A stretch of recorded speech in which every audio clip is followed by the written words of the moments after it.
सच्चिदानंद सद्गुरु साईनाथ महाराज की जय। ओम साई राम। मित्रों, आज का ब्लॉग आप सभी हमारे साईं परिवार के लिए विशेष लाभकारी और कल्याणकारी है, क्योंकि आज के ब्लॉग में अपने साईं परिवार के लिए बहुत ही विशेष साईं सच्चरित्र के 8वें नंबर चैप्टर का जो बातें साईं बाबा ने खुद हेमाड पंथ जी के मन में उत्पन्न करी। चूँकि ऐसी मान्यता है कि साईं सच्चरित्र हेमाड पंथ जी ने जो है साईं बाबा की आज्ञा से लिखा और उनको लीलाएं बाबा ने उनके मन में जो भी लीलाएं थी वह उत्पन्न करते रहे और उन्होंने उनके बताए गए मार्ग के द्वारा ही इस साईं सच्चरित्र की रचना की। इसमें 8वां नंबर जो चैप्टर है अति महत्वपूर्ण है, जो मानव जीवन की महत्ता पर प्रकाश डालता है और साईं बाबा की भिक्षावृत्ति पर प्रकाश डालता है, बैजाबाई की सेवा पर प्रकाश डालता है, साईं बाबा का शयन कक्ष और खुशहाल चंद पर साईं बाबा का प्रेम। इस चैप्टर में जब आप पढ़ते ही जाते हैं तो कुछ चीज़ें हमारे मानव जीवन के बारे में कही गई हैं। 84 लाख योनियों में भटकने के बाद मानव जीवन प्राप्त होता है और ईश्वर की सबसे अच्छी रचनाओं में मानव को माना जाता है, जिसके अंदर ज्ञान का प्रस्फुटन होता है, जो इस ज्ञान के द्वारा ही मोक्ष को प्राप्त करता है। और कोई भी ऐसा जीव नहीं है जो मोक्ष को प्राप्त कर सके। ईश्वर की रचना में केवल एक मानव ऐसा जीव है जो मोक्ष को प्राप्त करता है, जो इस धरा पर पाप और पुण्य को प्राप्त और उसको समझने की बात करता है। इसलिए आज मैं जो चीज़ आपके लिए लेकर के आया हूँ, यह साईं सच्चरित्र का 8वां नंबर चैप्टर है। मैं आपके सम्मुख 2 लाइन पढ़ूंगा, उसके बाद मैं बताता हूँ विशेष बातें साईं बाबा की। इसमें साईं बाबा ने जो मानव जीवन की महत्ता के बारे में हेमाड पंथ जी ने साईं बाबा की आज्ञा से लिखा है। इस विचित्र संसार में ईश्वर ने लाखों प्राणियों, हिंदू शास्त्र के अनुसार 84 लाख योनियों को उत्पन्न किया, जिसमें देव, दानव, गंधर्व, जीव जंतु और मनुष्य आदि सम्मिलित हैं, जो स्वर्ग, नर्क, पृथ्वी, समुद्र तथा आकाश में निवास करते हैं, भिन्न भिन्न धर्मों का पालन करते हैं। इन प्राणियों में जिनका पुण्य प्रबल होता है वह स्वर्ग में निवास करते हैं और अपने कृत्यों का फल भोगते हैं। पुण्य के क्षीण होते ही वह फिर निम्न स्तर पर आ जाते हैं और वह प्राणी जिन्होंने पाप कर्म दुष्कर्म किए हैं नरक को जाते हैं और अपने कुकर्मों का फल भोगते हैं। जब उनके पाप और पुण्य का समन्वय हो जाता है, तब पाप और पुण्य दोनों नष्ट हो जाते हैं, तब वह मुक्त हो जाते हैं। अपने कर्म का प्रारब्ध के अनुसार ही आत्माएं जन्म ले लेती हैं या काया में प्रवेश करती हैं। यहाँ पर जो बात कही गई है और इसमें सबसे बड़ी चीज़ें जो बताई गई हैं, एक चीज़ और ध्यान दीजिएगा। इसमें लिखा गया है कि मनुष्य शरीर अनमोल है। इसमें यह सत्य है कि समस्त प्राणियों में 4 बातें समान हैं, जिसमें आहार, 4 बातें क्या समान है? पहला तो आहार और दूसरा निद्रा, तीसरा भय और चौथा है मैथुन, जिनके द्वारा हम प्राणी अपने स्वरूप को उत्पन्न करते हैं। तो यहाँ पर 4 चीज़ें, आहार, निद्रा, भय और मैथुन के बारे में, यह 4 चीज़ें जो प्राणियों में और मनुष्य में लगभग समानताएं बताई गई हैं, लेकिन मानव ज्ञान के द्वारा सबसे श्रेष्ठ माना गया है, क्योंकि उसके अंदर जो ज्ञान का प्रस्फुटन है वही एक उसकी विशेषता है। वही चीज़ इसमें दिया गया कि मानव प्राणी को ज्ञान का एक विशेष देन है, जिसकी सहायता से वह ईश्वर दर्शन कर सकता है, जो अन्य किसी योनि में संभव नहीं है। यही कारण है कि देवता भी मानव योनि से ईर्ष्या करते हैं तथा पृथ्वी पर मानव जन्म धारण करने हेतु सदैव लालायित रहते हैं, जिससे उन्हें अंत में मुक्ति प्राप्त हो। मतलब यहाँ पर यह बात कही गई है कि मनुष्य ही एक ऐसा प्राणी है जो अपने कर्मों के द्वारा मुक्ति प्राप्त कर सकता है।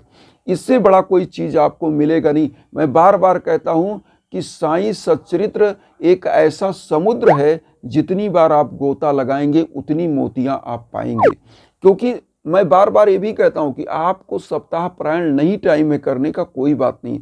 जब भी आपको रेस्ट मिले, जब भी आप अगर सर्विस में हैं, एक दिन संडे का मिलता है, उस दिन साईं सच्चरित्र उठाइए, एक चैप्टर भी पढ़ेंगे, कोई ऐसा पॉइंट आपको क्लिक करेगा जो आपके जीवन को कृतार्थ कर देगा।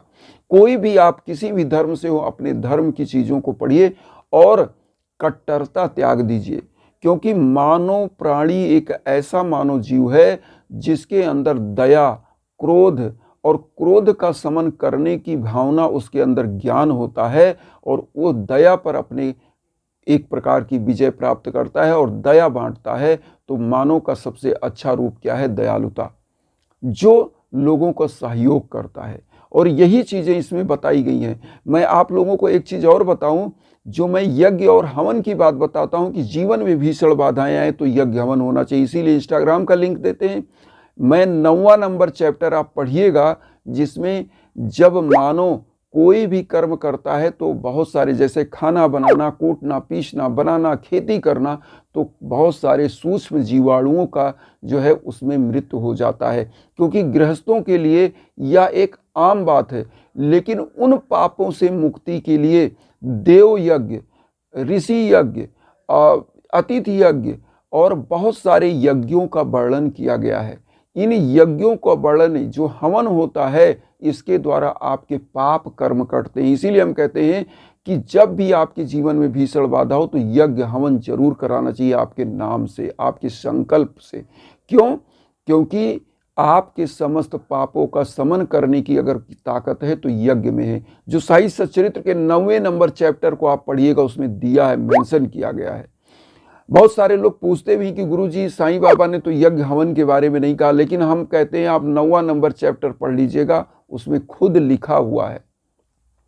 अब यहाँ पर आते हैं कि मानो कैसे अपनी सफलता को, साक्षात्कार को ईश्वर से कैसे साक्षात्कार करे, इस चीज का भी यहाँ दिया गया है। इसमें लिखा गया है कि अधिक सफलतापूर्वक और साक्षात्कार को सुलभ प्राप्त करने का एकमात्र उपाय है किसी योग संत और सद्गुरु के चरणों की शीतल छाया, आश्रय लेना चाहिए, जिसे ईश्वर और साक्षात्कार हो चुका हो। अब यहाँ पर हम साईं सच्चरित्र की ही बातें आपको बता रहे हैं, मैं अपने शब्द नहीं बता रहा हूँ। लेकिन अब मैं आपको बताऊंगा, चूंकि बार बार हम इसको पढ़ें और इसकी व्याख्या करें तो हम सालों व्याख्या करते रहेंगे। 10 मिनट की वीडियो में हम आपको समझा नहीं सकते, लेकिन हम अपने शब्दों में आपको बताते हैं। देखिए, साईं बाबा की जो मूल इस 8वें नंबर चैप्टर का उद्देश्य है कि हमको अगर ईश्वर ने ज्ञानवान बनाया है, हमको एक ऐसा प्राणी बनाया है जिसके अंदर दया, क्रोध, काम सब कुछ दिया है। जैसे साईं सच्चरित्र में ही बताया कि 4 चीजें प्राणियों में कॉमन हैं, जो है आहार, भय और उसके बाद जो है संसर्ग करने की प्रवृत्ति। तो ये 4 चीजें ऐसी हैं जो कॉमन है, लेकिन ज्ञान एक ऐसी चीज मनुष्य के अंदर दी है ईश्वर ने कि जब बच्चा पैदा होता है, आपने देखा होगा, तो असहाय स्थिति में होता है। उसको ये भी नहीं पता है कि हम कैसे अपने माँ का दूध पिएं। माँ उसको अपने स्तन से लगाती है, दूध पिलाती है। लेकिन यहाँ पर सबसे बड़ी चीज है, वहीं पर जो पशु पैदा होता है, नैसर्गिक प्रवृत्तियों से वो कूदने उछलने लगता है केवल 10 मिनट के अंदर ही, पैदा होते ही, और वह खुद माँ का स्तनपान करता है। लेकिन मनुष्य को वहाँ से, आहार से लेकर, विहार से लेकर मृत्यु पर्यंत वह सीखता है, क्योंकि उसके पास ज्ञान है। और जिसके पास ज्ञान है उससे कभी भी यह कल्पना नहीं की जा सकती कि, देखिए, पहला नंबर, हम कहते हैं कि हमारे पास एक रोटी है तो हम अमीर हैं। मैं बार बार यह चीज़ कहता हूं कि अगर हमारे पास एक रोटी है तो अमीर हैं। क्यों? क्योंकि उन व्यक्तियों के बारे में सोचिए, उन जीव जंतुओं के बारे में सोचिए जिनके पास ना तो एक छत है ना एक रोटी है।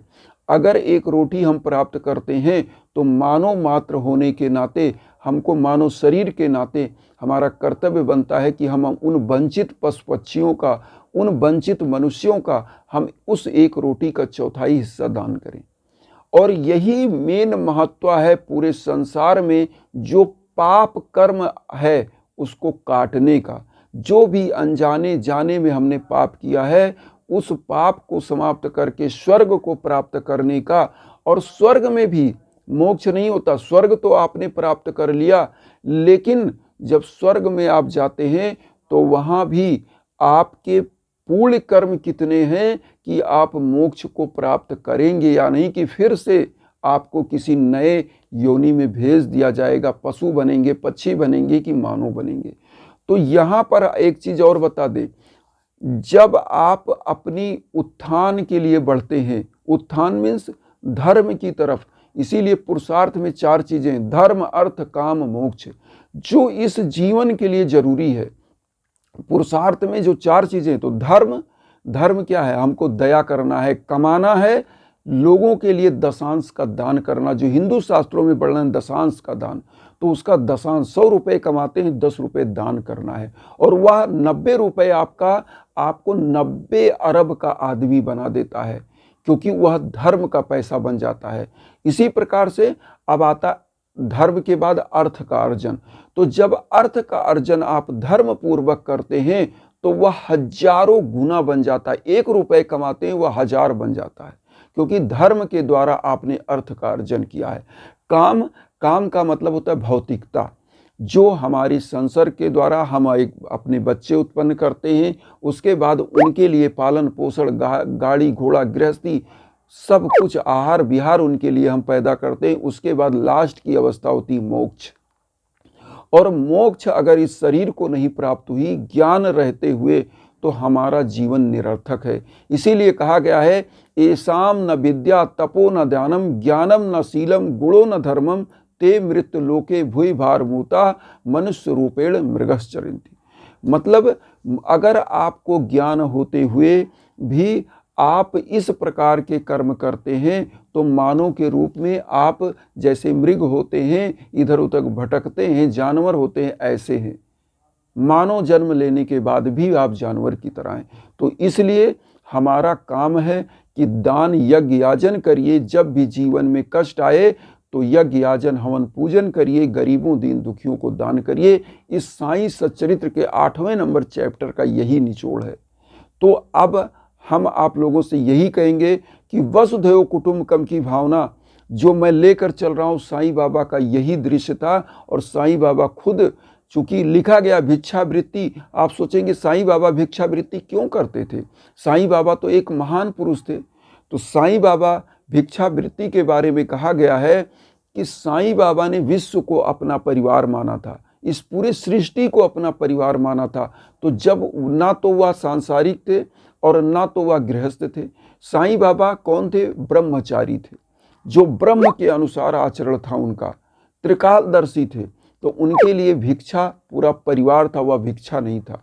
तो उनको हम आपका कर्तव्य होता है कि अगर कोई निरीह व्यक्ति है तो उसके लिए दान करना हमारा कर्तव्य है। तो इन्हीं भावनाओं के साथ वसुधैव कुटुंबकम की जो भावना हम लेकर चल रहे हैं उसमें आप लोग आशीर्वाद दीजिए, चैनल को सब्सक्राइब करके, और उन साईं परिवार तक वीडियो को जरूर शेयर करिए जो किन्हीं कारणों से कष्ट में, दुख में। इसी भावना के साथ ओम साईं राम।